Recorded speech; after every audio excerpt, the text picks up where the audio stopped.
지난 한 주간 몹시도 날씨가 추워서 또 빙판지어서 참 염려가 되었습니다.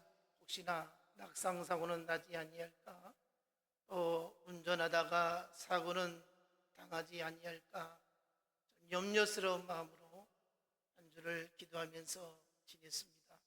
이렇게 주일에 같이 건강한 모습으로, 안전한 모습으로 하나님 앞에 나와서 예배드릴 수 있게 되어서 감사를 드립니다. 우리 인사합시다. 조심조심합시다. 감사합니다. 우리는 인생을 살아가면서 살만 나게 살아가는 행복이 있어야 되는 것입니다. 여러분, 하루하루 살아가면서 어떤 인생의 맛을 느끼며 살아가는지 모르겠습니다.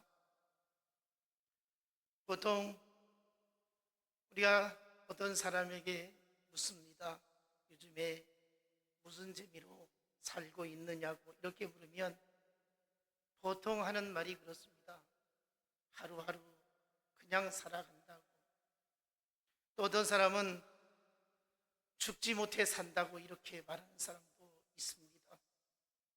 이렇게 대답하는 사람은 여러 가지로 고달픈 현실에 힘들어하는 사람일 것입니다. 무엇인가 원하는 대로 되지 아니하고 답답한 인생을 살아갈 때에 별로 살맛이 나지 않는다고 이런 말을 하기도 합니다. 더 이상 미래를 꿈꾸거나 기대를 가질 수 없는 이런 삶이 우리에게 놓여 있다는 이런 절박감, 이런 것들이 참 우리 인생을 살아가면서 우리를 힘들게 하고 짓누를 때도 있습니다. 예전에 제가 어머니 권사님께 생전에 계실 때 물어보았습니다. 엄마는 하루하루 무슨 재미로 살고 있느냐고. 그랬더니 하시는 말씀이, 그런 너는 무슨 재미로 사느냐 하시면서 안 죽은 게 살지 이러더라고요. 여기저기 몸이나 아프지 않았으면 참 좋겠다 이런 말씀을 하시더라고요. 연세가 많이 이제 되시다 보니까 안 아픈 데가 없어서 참 사는 자체가 너무 고통스럽다고 이렇게 말씀하시는 것을 들어보았습니다. 기운이 없고 아무런 일을 하실 수 없는 그때에 하루 종일 저 먼 산을 쳐다보시면서 지루하게 지내셨습니다. 그러면서 사람이 그립고 말벗이 그렇게도 그리워했습니다.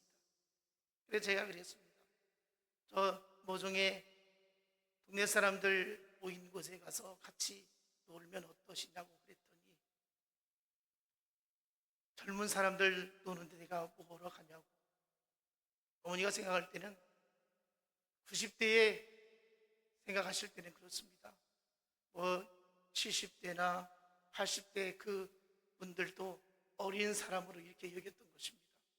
그러면서 하시는 말씀이, 내가 무슨 말을 해도 대꾸도 않는다고 이런 말씀을 하시더라고요. 그리고 무슨 말을 해도 내가 알아듣지 못하는데 귀가 잘 안 들리니까 청각 노인들은 다 청각장애가 오지 않습니까? 그래서 그냥 사람들 사이에 들어가서 어울리고 하는 것을 굉장히 부담스러워 하셨던 것을 말씀을 하고 그런 것 모양이었습니다. 이런 모습을 보면서 이게 남일이 아니다라고 하는 생각을 오늘날 갖습니다. 예의 없이 모든 사람이 언젠가는 이 맞닥뜨려야 할 모습이 이런 모습이 아닌가 생각을 해봅니다. 며칠 전에도 사모와 이런 이야기를 나누었습니다. 나도 10년 후면 70이 다 되어지는데 우리 교회가 이쪽으로 지금 이사 온 지 11년째입니다. 언제 그렇게 지나갔는지 지난 11년이 금세 지나갔습니다. 교회를 위해서, 내 인생의 노년을 위해서 준비할 시간이 그리 많이 남지 않았구나, 이런 이야기를 나누었습니다. 그러면서 누군가 내가 이제 은퇴할 때 되어지면 후임자가 오게 될 것이고, 나는 눈치를 보면서 이 교회에 다닐지 안 다닐지 그때 가봐서 판단할 일이고, 나는 노치원에 다니다가 몸이 허약해져서 집에서 다닐 수 없을 때에, 그때는 자식들이 돌볼 여력이 있으면 집에 살도록 해 주겠지만, 그렇지 못한다면 요양원에 집어넣을 텐데, 이런 생각을 하면 참 슬프다 생각했습니다. 여러분, 설교 시작부터 너무 무거운 이야기로 시작하는 것 같은데요, 그래도 우리는 주일에 자기 발걸음으로 예배당에 나올 수 있는 지금이 행복한 시간입니다. 하나님 앞에 이 추운 빙판길에도 하나님의 성전에 나와서 예배할 수 있는 이 시간이 가장 행복한 시간입니다. 우리 연세 드신 어르신들도, 또 젊은이들도 하나님 앞에서 예배하는 이 시간만큼 행복한 시간이 없음을 가슴 깊이 벅찬 마음으로 하나님께 드릴 수 있기를 바랍니다. 그래도 대부분 성도들이 아직도 몸을 움직여서 돈을 벌 수 있고 또 활동할 수 있기 때문에 죽을 맛이 아니라 지금 우리가 살 맛이 있는 것입니다. 날마다 인생을 살아가시면서 달콤한 살 맛을 느끼기를 원합니다. 일터에서나 가정에서나 교회에서나 우리의 삶이 살맛이 나기를 원합니다. 행복해지기를 원합니다.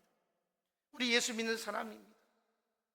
예수님 때문에 행복했으면 좋겠습니다. 예수 믿는 우리는 하나님께서 주시는 은혜의 맛을 볼 수 있기를 원합니다. 은혜를 받지 못하면 신앙생활이 교회 다니는 것이 고역일 것입니다.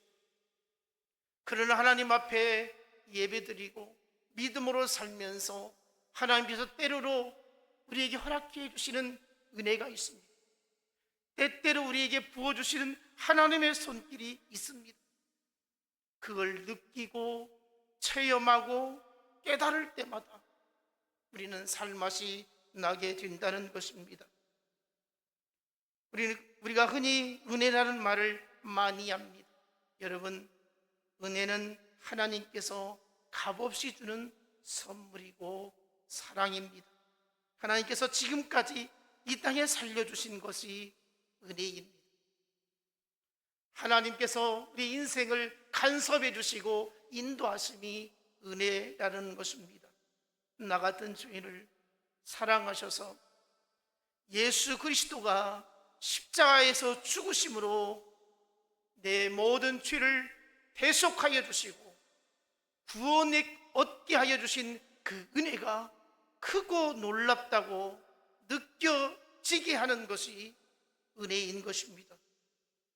죽어 마땅한 이 몸을 살리신 하나님의 은혜에 감사하며 찬양할 수 있는 것이 우리에게 주신 은혜라는 것입니다. 우리는 항상 좋은 마음을 가지고 살 수 있기를 원합니다. 우리가 선한 마음을 잃어버리면 어리석은 생각에 빠질 수가 있습니다. 그래서 인생이 불행해지는 것입니다. 앞에서 언급한 것처럼 살맛 나는 삶이 되면 무슨 일을 만나든지 어떤 형편에 처하든지 좋게 좋은 쪽으로 생각을 해야 되는 것입니다. 부정적인 생각을 가져서는 안 되겠습니다.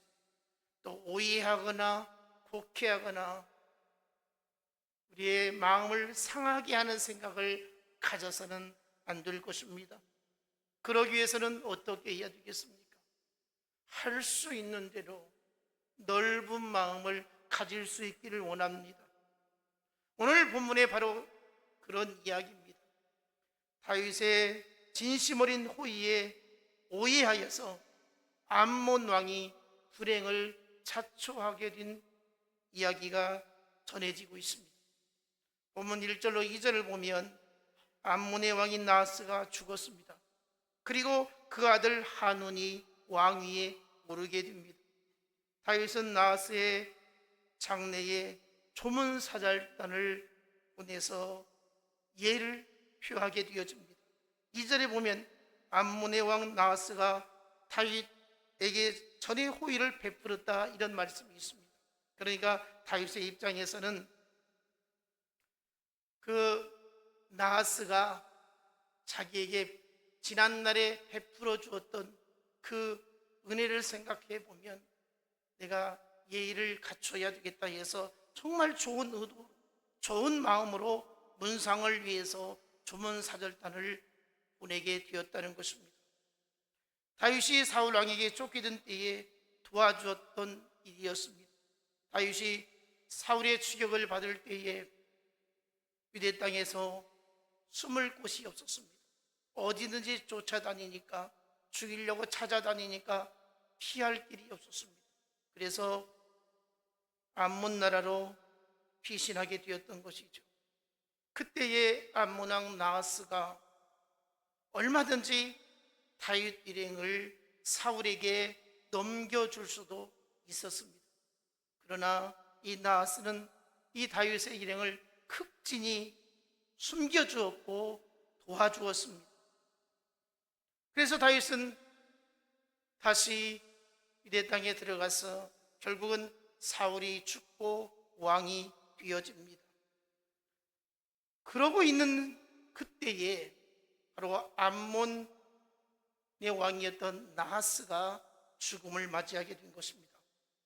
그래서 다윗은 그 아들 한운이 대신에 왕이 되었는데, 이때에 그를 위로해 주고 싶고 또 부왕을 생각해서 당연히 사절단을 보내는 것이 예의라고 생각을 해서 그렇게 조문사절단을 보내게 되었던 것입니다. 그런데 암몬의 방백들이나 왕은 이 다윗의 정말 좋은 마음을, 이런 뜻을 대하는 태도가 너무나도 황당했습니다.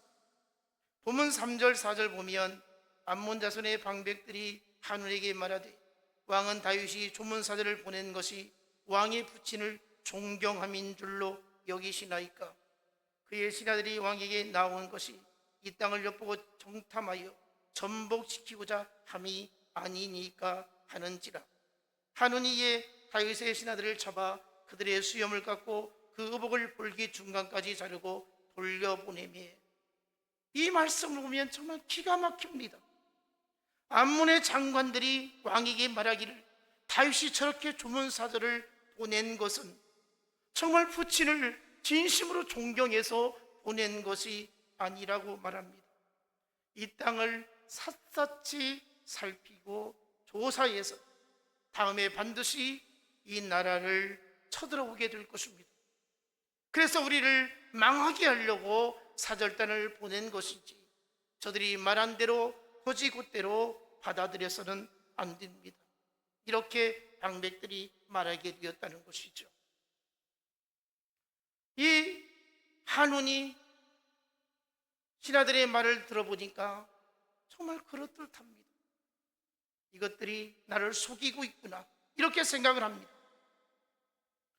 이 암몬 왕은 신하들이 아무리 곡해하여 말하여도 그것을 분별할 줄 알았어야 하는데 그렇지 못하고 이 한운이 속이 좁은 왕이었습니다. 그래서 다윗의 그 진심을 헤아리지를 못했다는 것입니다. 그래서 어떻게 했습니까? 사절단으로 찾아온 그 사람들의 명예와 권위의 상징인 수염을 잘라버립니다. 거기에다가 수치와 모욕을 주려고 엉덩이가 드러나도록 옷을 잘라버립니다. 그리고 돌려보내게 되죠. 다윗의 호의를 원수로 갚는 것입니다. 이런 어처구니 없는 일을 하게 된 것이죠. 다윗을 향해서 전쟁을 선전포고하는 이런 모습이었던 것입니다. 이제 이 좁은 사절단이 유다 땅으로 다시 돌아오게 됩니다. 본문 5절 볼까요? 어떤 사람이 다윗에게 가서 그 사람들이 당한 일을 말하니라. 그 사람들이 심히 부끄러워하므로 다윗이 그들을 맞으러 보내 왕이 이르기를 너희는 수염이 자라기까지 여리고에 머물다가 돌아오라 하니라. 다윗은 이렇게 수치와 모욕을 당한 좁은 사절단을 여리고에서 회복되기까지 수염이 자라고 그들이 마음에 그 상처와 아픔을 회복되기까지 거기에 머물다가 돌아오라고 이렇게 명령을 내립니다.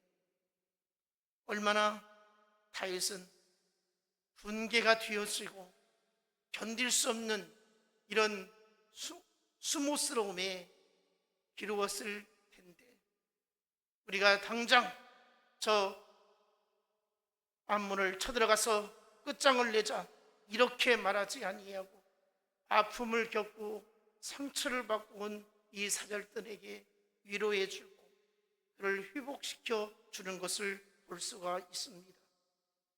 그리고 본문 6절 이하에 보면 도둑이 제발 저린다고 암몬 왕은 다윗의 사절단을 능멸한 것에 대한 보복이 반드시 우리에게 오게 될 것이다 해서 먼저 전쟁을 선포하게 되었습니다. 그래서 값비싼 싹을 주고 군대를, 이웃나라의 군대를 이제 하병을 요청받습니다. 그래서 이제 전쟁을 시작하게 되어지는 것이죠. 계속해서 본문 이하를 쭉 읽어보면 그런 내용이 있습니다. 어쩔 수 없이 다윗은 군대를 파병해서 전쟁을 하게 되어지고 결국은 이 암몬은 큰 화를 당하게 되어지는 것입니다. 오늘 본문의 사건은 다른 사람의 호의를 좋게 받아들이지 아니하고 잘못된 생각에 분별력 없는 판단에 의해서 빚어진 비극의 한 단면입니다. 속 좁은 마음이 불행을 자초한 이야기가 되겠습니다. 오늘 우리는 하나님의 은혜에 대해서 얼마나 그 은혜를 값지게 생각하며 살고 있습니까? 하나님의 은혜를 거절한 적은 없습니까? 우리는 분명히 하나님께서 여기까지 인도해 주셨고 앞으로도 우리의 삶을 인도해 주실 것입니다. 하나님의 호의는 끊임없이 우리 가운데 나타나고 있다는 것입니다. 그 하나님의 은혜를 너무나도 쉽게 여기고 또 때로는 거부하고 있지는 않습니까? 오늘 살아가는 우리들이 어떤 마음의 자세로 인생을 살아가고 있습니까? 여전히 내 자신의 방법대로 내가 주인 되어서 살고 있지는 않습니까? 내가 원하는 방법과 방식으로 컨트롤하고 싶은 것이 우리의 생각이 아니겠습니까? 하나님의 뜻이 분명히 우리에게 주어져 있음에도 불구하고 내 스스로가 이것이 옳다 해서 하나님의 뜻과는 전혀 상관없이 살고 있지는 않느냐는 것입니다. 얼마나 믿음으로 한 주간 살아오셨습니까? 얼마나 말씀 중심에 붙들려 살았습니까? 하나님의 은혜에 얼마나 감사하며 사셨습니까? 우리에게 베풀어 주신 그 십자가의 사랑을 얼마나 간직하며 살아오셨습니까? 잊어버리지는 않았습니까? 무관심하지는 않았습니까? 주님은 오늘도 우리에게 말씀해 주시고 있습니다. 넓은 마음으로 살아야 한다. 넓은 마음으로 살아야 한다. 이렇게 말씀을 하고 있습니다. 오늘 설교 제목이 무엇입니까? 마음을 넓혀야 행복하다 그랬습니다. 여러분, 마음을 넓힐 수 있기를 원합니다. 오늘날 우리가 인생을 살만나게 살려면 마음을 넓혀야 하는 것입니다. 마음을 넓히지 못해서 우리가 속상한 일이 많이 있습니다. 아픈 일이 많이 있습니다. 상처받는 일이 많이 있습니다. 힘든 일이 많이 있습니다. 괴로워할 때가 많이 있습니다. 여러분, 마음을 더 크게 가질 수 있기를 원합니다. 물론 무턱대고 다른 사람을 신뢰한다는 것은 위험하기도 한 일이죠. 그러나 서로가 서로를 믿지 못하고 신뢰하지 못하게 되어진다면 그 관계는 불행한 것 아니겠습니까? 우리에게 필요한 신앙의 태도는 모든 일에 넓은 마음, 넉넉한 마음으로 다가가야 할 것입니다. 고린도후서 6장 11절로 13절을 보면 바울이 고린도를 향해서 너희도 마음을 넓히라 이렇게 말씀을 주시고 있습니다. 너희도 마음을 넓히라.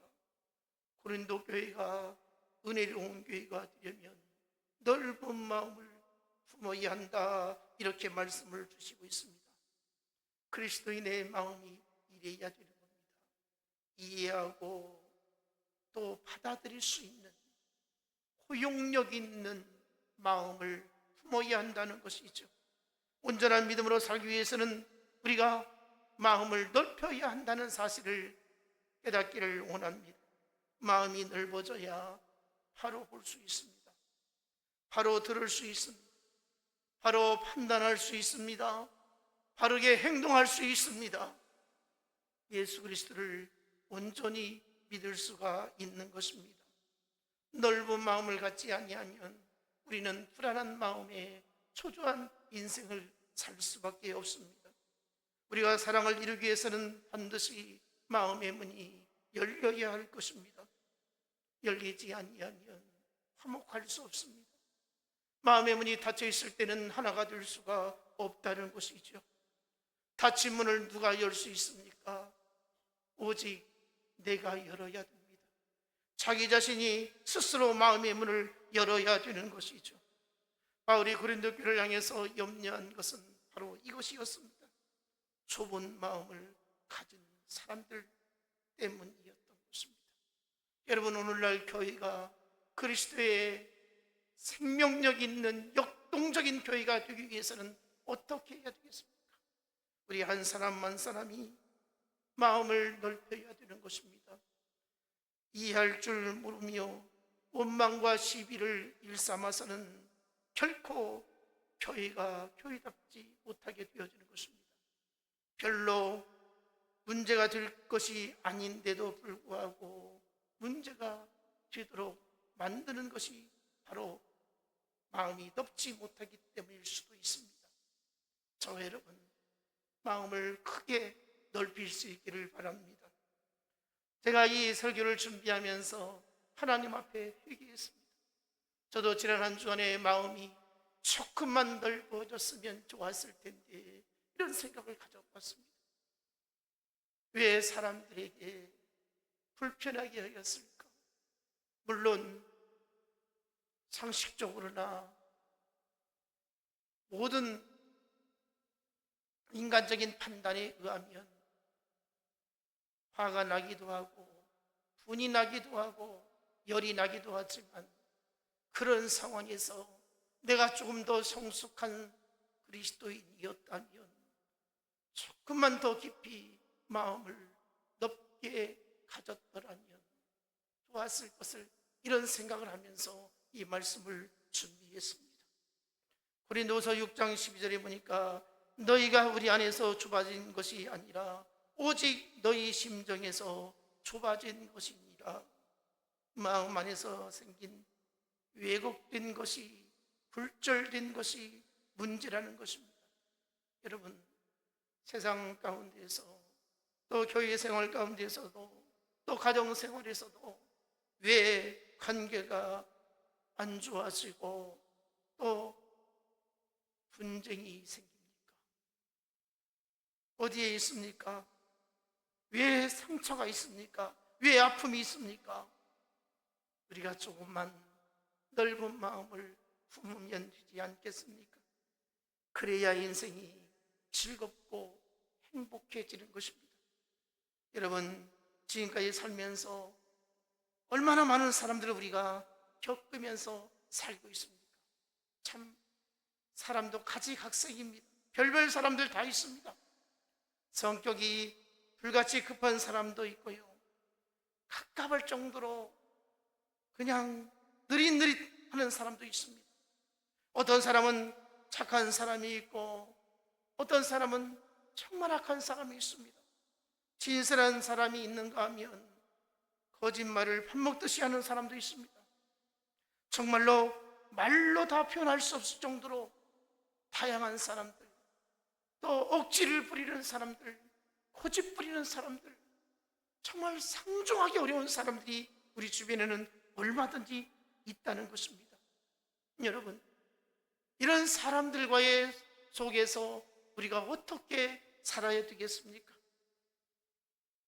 우리 그리스도인들은 주님을 닮아가기만 하면 최고의 자리입니다. 주님 닮기가 그렇게 어려운 거예요.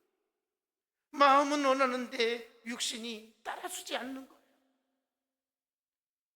우리 모두 하나님 앞에서 나는 떳떳하다고 말할 수 있는 사람이 누가 있겠습니까?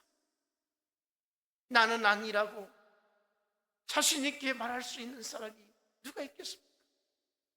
우리 모두는 연약한 자입니다. 죄성을 가진 사람들입니다. 그래서 하나님 앞에 이렇게 예배드리고 말씀을 마음에 새기면 내 삶이 변화되어야 하는 것입니다. 내 행동이 변화되어야 되는 것입니다. 내 말이 변화되어야 한다는 것입니다. 우리 장로님 오늘 기도하시면서도 삶의 예배를 말씀해 주셨습니다. 예배 시간만 예배가 아니라 우리의 삶의 현장에서 예배의 삶을 무너뜨려서는 안 된다는 것입니다. 그리스도인이 매사에 비판적이고 부정적이고 악의적인 이런 삶이 나타난다면 결코 하나님의 영광은 가리워질 것이고 주의 임재하심이 전혀 드러나지 못하게 될 것입니다. 속 좁은 사람, 고집이 그냥 끝이 없는 사람, 편견이 강한 사람, 꽉 막힌 사람, 답답한 사람, 옹졸한 사람, 이런 사람이라고 우리가 판단받아서는 안 되겠다는 것입니다. 마음이 넓어지면 이해하려는 마음, 배려하는 마음이 생기게 되어지는 것입니다. 자신의 선입견을 접고 상대방을 어떻게 하면 인정을 요구할 때에 내 자신이 그 사람에게 감동을 줄 수 있고 대접을 받을 수가 있는 것입니다. 여러분, 문제가 있는 교회, 은혜가 되지 않는 교회는 어떤 교회입니까? 마음의 문이 닫혀 있는 사람들이 많은 교회인 것입니다. 잘못을 때로는 용서하고 때로는 모르는 척도 하고 때로는 못 듣고 못 본 척도 하면서 양보하고 허물을 덮어줄 수 있는 이런 모습이 교회가 아니겠습니까? 이 지상에 그 어디에서도 위로받고 힘을 얻을 수 없는 사람이 주일에 하나님 앞에 나와서 예배하며 힘을 얻고 소망 가운데 살아야 되지 않겠습니까? 그런데요, 교회에 와서 더 상처받고 교회에 나와서 더 괴롭힘을 당하고 교회에 나와서 무시를 당하고 교회에 나와서 더 무거운 짐을 지고 간다면 그 인생이 얼마나 불행한 인생이겠습니까? 우리 모두는 교회를 세우기 위해서 더 넓은 마음을 가지려고 힘쓸 수 있기를 원합니다. 교회의 문제를 많이 일으키는 여러 가지 요인 가운데 많은 부분을 차지하는 것이 바로 말 때문입니다. 정말 말 조심해야 됩니다. 한마디 한마디 내가 이 말을 해서 어떤 파급 현상이 일어날 것인가, 교회에 유익이 될 것인가, 해가 될 것인가, 이것을 생각해야 할 것입니다. 교회는 남들이 나를 알아주지 않을지라도 나를 대접해주지 않을지라도, 나를 세워주지 아니할지라도 그것 때문에 상처를 받고 힘들어하고 아파해서는 안 될 것입니다. 이런 사람이 넓은 마음을 갖는 겁니다. 교회는 대접을 받으러 오는 곳이 결코 아닙니다. 예수님께서 말씀해 주셨습니다. 인자에 온 것은 섬김을 받으려 온 것이 아니라 도리어 섬기려 한다고 했습니다. 너희 중에 누구든지 크고자 하는 자는 너희를 섬기는 자되고, 너희 중에 누구든지 으뜸이 되고자 하는 자는 너희 종이 되어야 하리라. 여러분, 교회가 더 많이 섬기려고 서로 힘쓸 수 있기를 원합니다. 가치 판단의 기준이 남들이 나를 얼마나 알아주는가, 대접해 주는가, 그게 아니라 내가 어떻게 하면 성도를 더 많이 섬길까, 내가 어떻게 하면 성도를 어떻게 높여줄까, 여기에 가치를 둘 수 있어야 한다는 것입니다. 사람을 섬기는 것이 결코 쉬운 일이 아닙니다. 10번 잘하다가 한 번 잘못하면 얼마나 비난이 날라오고 사람을 이상하게 치부하고 못된 사람으로 여기는 경우가 있지 않습니까? 우리는 다른 사람을 잘 섬기고 그 사람을 기분 좋게 대접하려고 한다면 내 자존심이 죽어져야 할 때도 수없이 많습니다. 내 감정도 내려놓아야 할 때가 많이 있습니다. 체면도 생각하지 아니해야 할 때가 많다는 것입니다. 여러분, 말씀을 들을 때마다 어떤 생각을 갖습니까? 그래, 교회는 이런 곳이야, 이렇게 살아야 돼, 이런 마음을 다 갖습니다. 그런데 현실은 어떻습니까? 조금만 기분 나쁜 말을 하게 되어질 때에 견딜 수가 없는 것입니다. 참을 수가 없는 것입니다. 지가 뭔데라고 하면서 더 강렬하게 비난을 쏟아붓기도 합니다. 여러분, 섬기는 사람은 바다처럼 깊은 마음, 넓은 마음을 가질 수 있어야 한다는 것입니다. 우리에게는 다 약점이 있습니다. 뿐만 아니라 장점도 있습니다. 여러분, 진정으로 우리가 누군가를 사랑한다면, 누군가를 세우기를 원한다면, 누군가를 높여주기를 원한다면 약점은 덮어갈 수 있어야 합니다. 허물은 덮어갈 수 있어야 되는 것입니다. 바울은 자신이 고린도 교회가 교인을 향해 넓은 마음을 갖고 있듯이 자신이 내가 고린도 교회를 향해서 정말 할 말이 많다고 그랬습니다. 그들의 행위를 보면 정말 못마땅하기 그지없었습니다. 그렇게 할 말이 많이 있지만 내가 고린도 교인들을 향해서 넓은 마음을 갖고 당부를 한다, 이렇게 말하고 있습니다. 그러니 너희들도 옹졸한 마음을 내려놓고 넓은 마음을 가져야 한다라고 말씀해 주시고 있습니다. 여러분, 오늘 우리가 하나님 앞에 예배하는 것 정말 영광스러운 시간입니다. 하나님이 기뻐하시는 이 예배입니다. 그렇다면 예배 잘 드렸다는 의미가 무엇입니까? 하나님의 말씀이 내 마음에 새겨져서 그 말씀 중심으로 살려고 몸부림치고 말씀대로 살지 못하겠으면 하나님 앞에 회개하는 이런 모습이 바로 예배 잘 드리는 모습이 아니겠습니까? 오늘날 목사님들 설교를 들어보면요, 다 유창합니다. 내용도 좋습니다. 그러나 성도들이 가장 은혜 받는 설교는 무엇인가?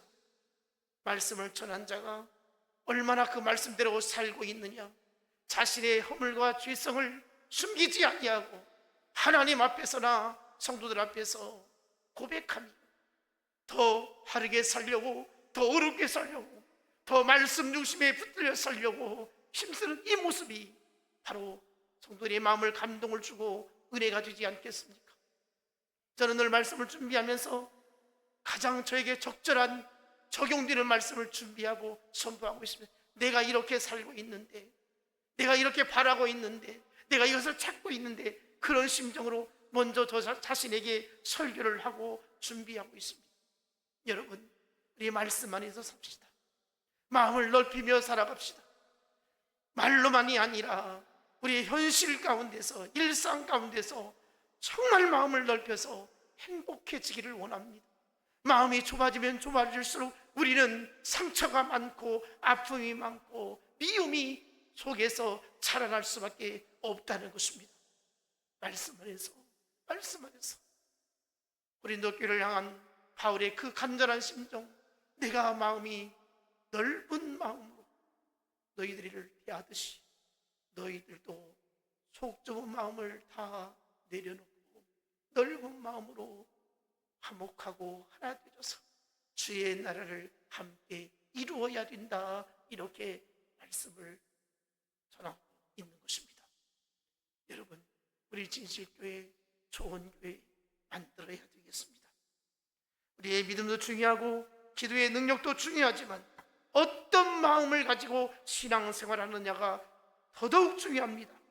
넓은 마음을 잘 쓰게 되어지면 교회는 놀라운 부흥을 이루게 될 것입니다.